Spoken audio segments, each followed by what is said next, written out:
আসসালামু আলাইকুম। আমি জান্নাত। এই কুকিং ট্যুর বাই তুবাস মম চ্যানেলে আপনাকে স্বাগতম। সবাই কেমন আছেন? আশা করছি ভালো আছেন। আলহামদুলিল্লাহ, আমিও অনেক ভালো আছি। আজ আপনাদের সাথে শেয়ার করব কাতলা মাছের রেসিপি। দুর্দান্ত স্বাদের এই রেসিপিটি বাসায় একবার হলেও ট্রাই করবেন। তাহলে চলুন কথা না বাড়িয়ে রান্না শুরু করা যাক। এখানে আমি 6 টুকরা কাতলা মাছের পিস নিয়েছি। প্রথমে দিয়ে দিব 1 চা চামচ লবণ, 1 চা চামচ হলুদ গুঁড়া ও 1 চা চামচ মরিচ গুঁড়া। মাছের গায়ে হলুদ মরিচ মেখে 5 মিনিটের জন্য রেস্টে রাখবো। চুলায় একটি প্যান বসিয়ে নিব। প্যান কিছুটা গরম হয়ে আসলে দিয়ে দিব তেল।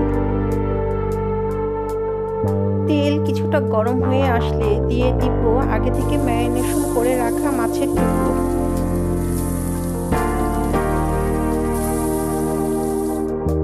দুই মিনিট পর মাছের অপর পাশ উল্টে দিব।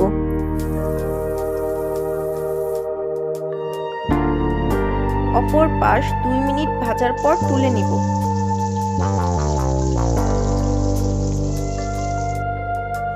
মাছ ভাজার পর যে তেল অবশিষ্ট ছিল ওই তেল দিয়ে আমি রান্নার বাকি প্রসেসটুকু করে নিব।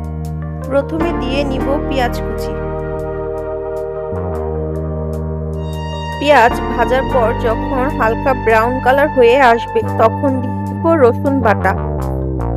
তেলের সাথে রসুন বাটা কিছুক্ষণ ভুনে নিব যাতে করে রসুনের কাঁচা গন্ধটা দূর হয়ে যায়। 1 মিনিট পর দিয়ে দিব সামান্য পরিমাণ পানি। এই পর্যায়ে দিয়ে দিব আধা চা চামচ হলুদ গুঁড়া, আধা চা চামচ মরিচ গুঁড়া। মশলা 10 সেকেন্ডের জন্য ভেজে নিব। কিছুক্ষণ পর যখন মশলা থেকে তেল উপরে উঠে আসবে এই পর্যায়ে দিয়ে দিব মাছ ভাজা। মশলার সাথে কিছুক্ষণ মাছ ভেজে পর্যায়ে দিয়ে দিব পানি। এই পর্যায়ে চুলার আঁচ বাড়িয়ে দিব।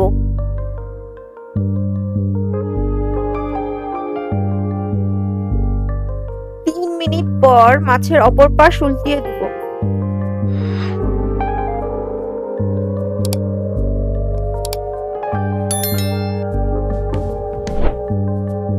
ঝোল কিছুটা শুকিয়ে আসলে দিব কাঁচামরিচ। এখানে কাঁচামরিচ আমি মাঝখান দিয়ে একটু ফারাক দিয়ে নিয়েছি।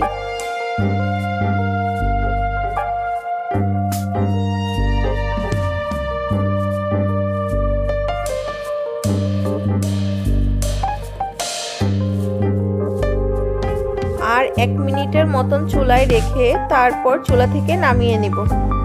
ব্যাস, হয়ে গেল মজাদার কাতলা মাছের ঝোলের রেসিপি। গরম ভাত বা পোলাওয়ের সাথে মজা করে খেয়ে নিতে পারবেন।